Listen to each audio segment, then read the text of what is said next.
Donc, c'est squash, Ronnie, c'est le premier. Hello everyone, my name is Ronnie from the Cowlitz Indian Tribe, and I am the production manager for Daybreak Star Radio. We are a 24/7 Native American First Nations Indigenous radio station here in Seattle. Thank you. Is everyone enjoying Folklife? This is the 54th annual Folklife, and I just want to remind everyone that they provide this to the public for free, and you know, it's pretty expensive to do this. As someone who throws a lot of shows myself, I know how expensive it can get. And putting it on for free is just awesome. So if anyone ever has the time while you're here and you see one of those amazing donation booths out there, and you can, please help them out. They're great people here at Folklife. And now, I'm very excited. We have up here on the stage a band that I actually got to choose for Folklife this year. I got to pick you out of the long list. I was like, this one, yes. Wasabi Samba. Woo! Hey, hold on. Why did you pick us? I liked your music. Thank you. Does that work? I mean, that's a great answer. I can lie and figure something else out. I mean, if you call us and you say you didn't like us, it'd still be okay. Like, no, thank you. So if we could just go down the line and have all of you guys introduce yourself real quick. Yeah, absolutely. Hi, my name's Austin. I play bass for Wasabi Samba. I'm Thomas. I play drums and I sing as well. Hi, I'm Alvaro. Hi, my name is Christian. I'm Tito. I play keys for Wasabi Samba. So, okay, my first question for you guys is, I want to know, how did Wasabi Samba come together? What sparked this idea to blend this wide mix of styles into one band? Who wants? So the genesis of Wasabi Samba, I would say it began probably back in 4th grade initially. That was when I first met Alvaro here. 6th grade. 6th grade. Number 6. Number 6. 6th grade. Miss Nielsen's elementary school classroom. Shout out Miss Nielsen, I know you're still out there. Thanks for supporting us. But yeah, that was sort of where I first met Alvaro back in 6th grade. He sold me my first guitar when I was 16 years old, and we kind of stayed in touch for a little while, but we'd always talked about music and we'd always loved music. And it was sort of the COVID pandemic that brought all of us together. I would say COVID was really one of the key catalysts. We were all inside, we were all like, how can we find something positive out of this? And what can we do to stay on something, stay on our path? Shout out COVID. So you sold him his first guitar? Yeah, it's a really crappy guitar. I drove all the way to Puyallup or something like that from Bellevue to pick it up with my dad when I was like 12 or something. And it was really bad, and I sold it to him for like the same price. And we didn't. I didn't know that. Got my money back. And eventually, we're at a Chili Peppers concert right over here. And was it? Yeah, it was here, formerly Key Arena. 13? At Key Arena at the time, yeah. 2014, I believe. Whatever it was, we were there and we were like, hey, let's make a band. After not talking for years, and he's like, okay. And then it took us still years to make that band, but we had a drummer. We fired him after having him for about a year or two, a year and a half, and then we got this guy. Yeah. And he joined the band. I mean, there's a lot more details that we're kind of skipping, but that's kind of the gist of that. So you guys came on... And then these guys came in... during COVID? Or post-COVID? Post-COVID. Post-COVID. We had other keyboard players, we had other saxophone players, but these guys have been the longest standing for about a year and a half now. They have yet to fire us.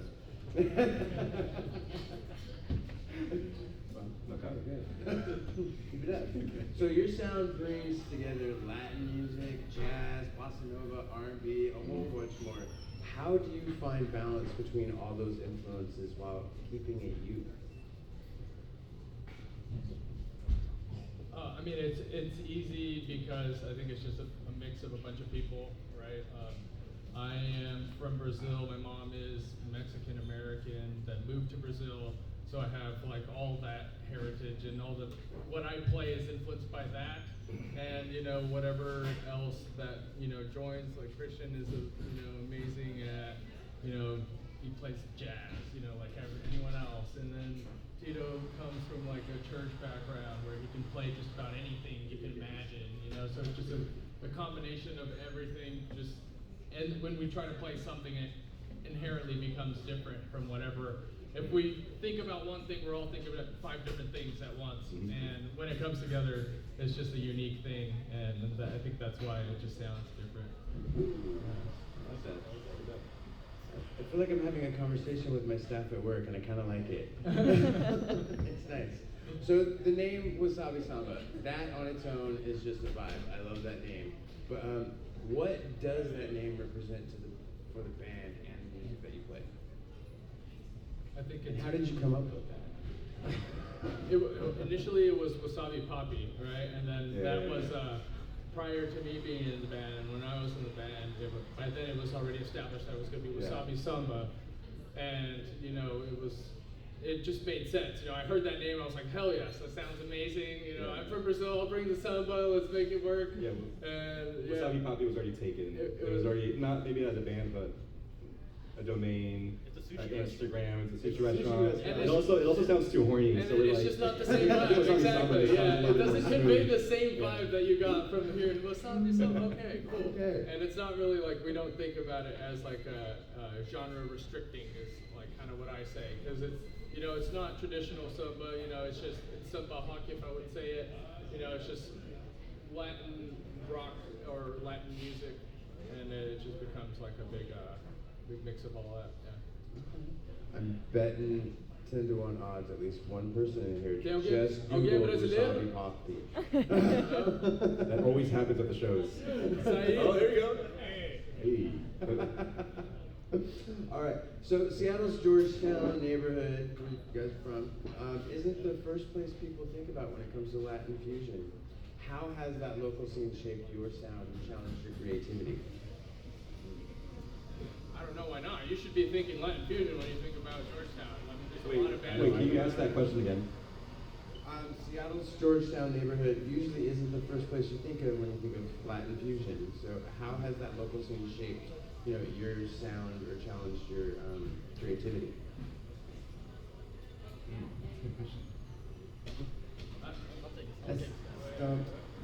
We'll take a quick stab at this one. I'll say the Georgetown neighborhood is very vibrant. You know, kind of look at it as like an industrial place, but there's a lot of creativity I feel like going on behind.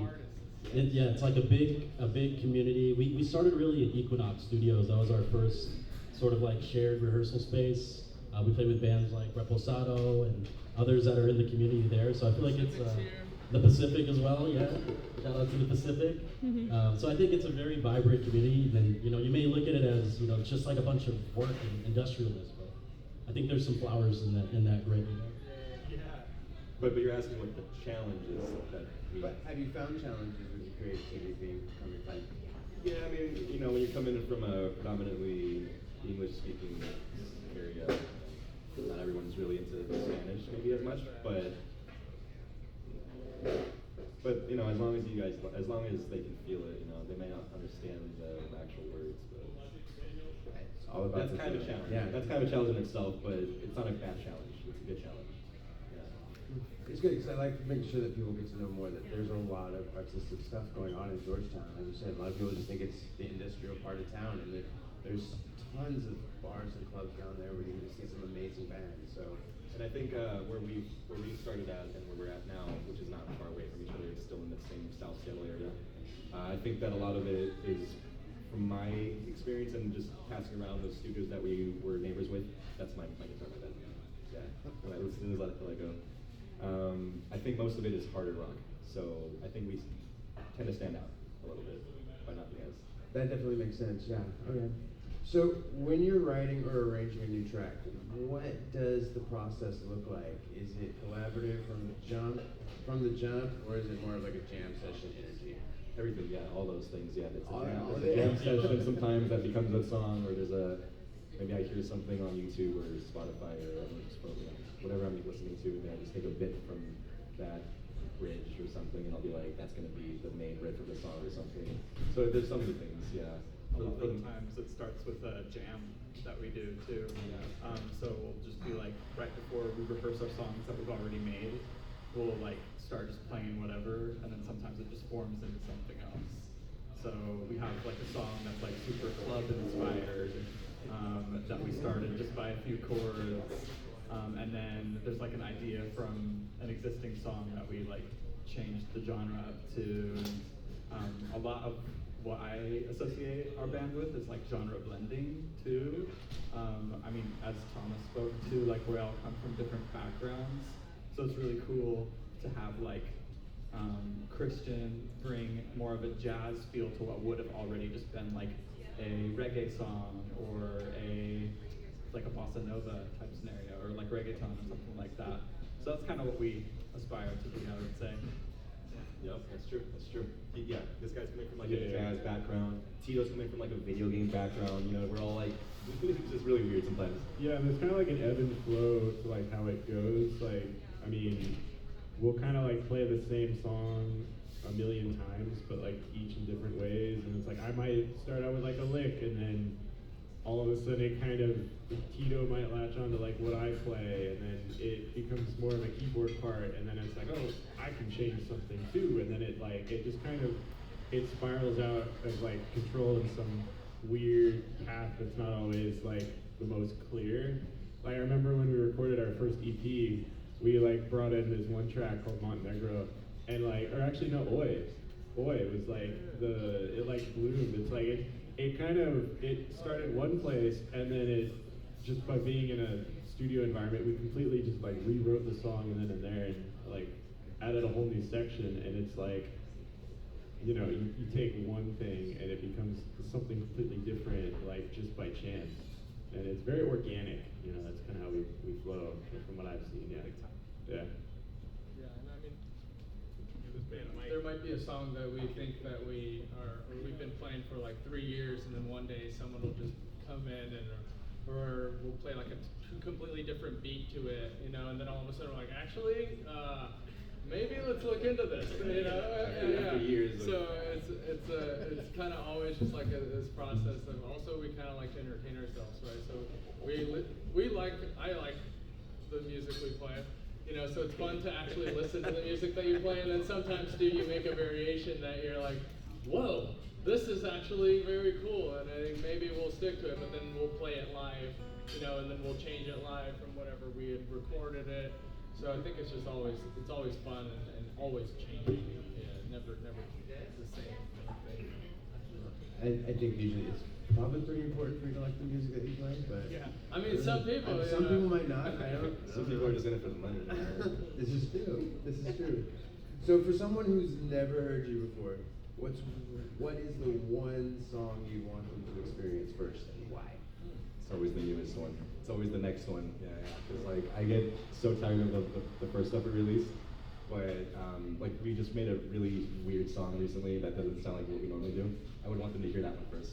Because then they have this like idea of what the rest of it's gonna sound like, and then we completely change it up. That's what our set list tonight's gonna be all about. Is that every song sounds a little bit different than the one before. Yeah. So. Wait, did I answer your question? Yeah, it was a real go-getter answer, right? Yeah, 100%. But it isn't. I would say something Oi. you guys could probably all answer differently. Yeah, What would be? I would say Oi. Yeah.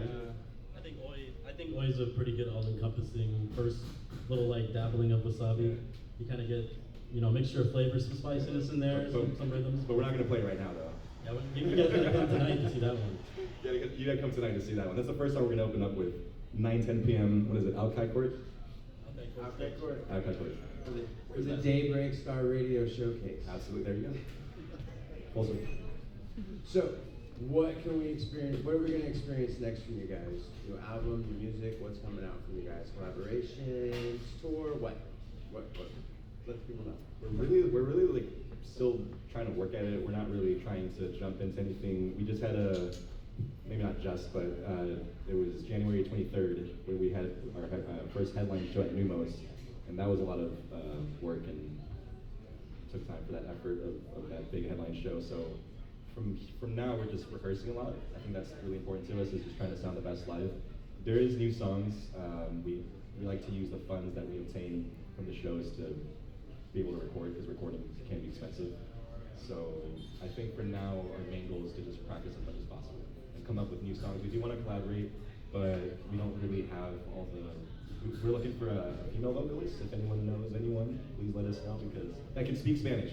Because we have this really cool song, but we just need a really dope, like high, like Ariana Grande type voice or something like that. I don't know. We should talk. So yeah, we're just practicing a lot. Okay, nice. So tell everyone how they can find you, Instagram, your website, all of that. How can they find you? I think anywhere you listen to your music, right? Free on YouTube if you don't pay for anything.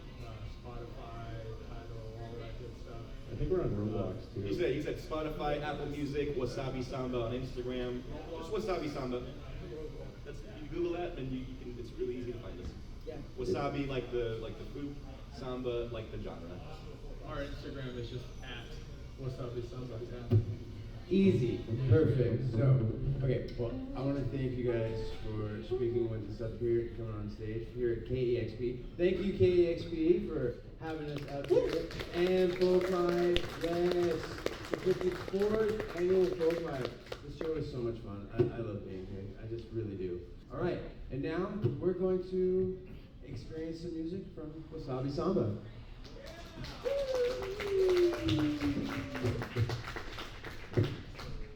It smells great in here. This first song is called Ontas. You guys ready? I'm gonna go a little bit. I'm not gonna go too slow. Not too slow, but we're gonna fall asleep.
This next song is called Ánimo.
That song was called Ánimo. For anyone who speaks Spanish, it's like Ánimo. It just means like con gana. I don't know how to say it. I'm gonna explain it in a different language again. It just means like do it with gusto or with will. Do it with intent. That's what it comes from. Yeah. Look alive, Sonny. Look alive. Yeah. This next song is called Alv, aka Algo Lindo Vendrá, or a verse, whatever you want. Ready? 1, 2, 3, and.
This next song is called Chido.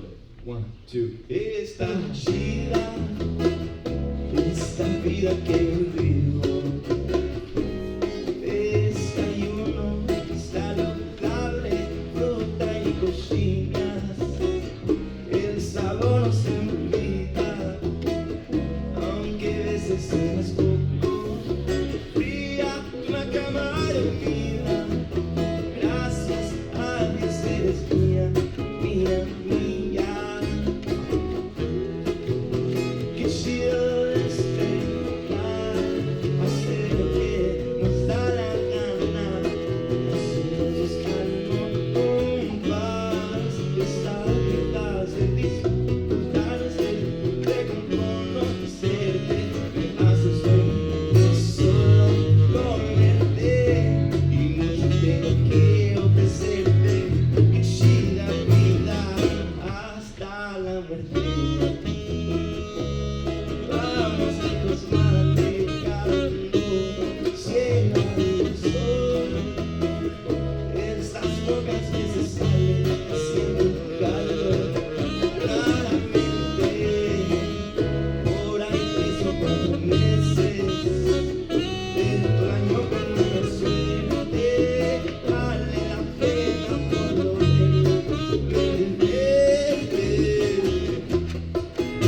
qué chido esperar, hacer lo que nos da la gana. Si los calmo con paz, esa vida se disfrutarse, de conocerte, me haces bien, solo comerte y mucho tengo que ofrecerte. Qué chida vida hasta la muerte.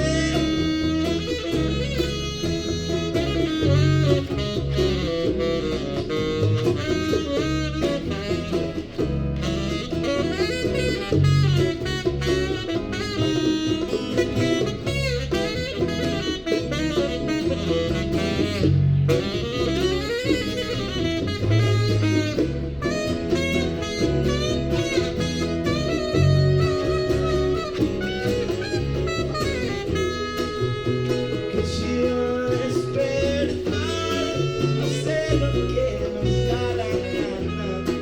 Así los calmo con paz. Esa vida de disfrutarse, de conocerte, me haces bien, solo comerte y mucho tengo que ofrecerte. Qué chida vida hasta la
Let's hear it one more time, y'all, for Wasabi Samba.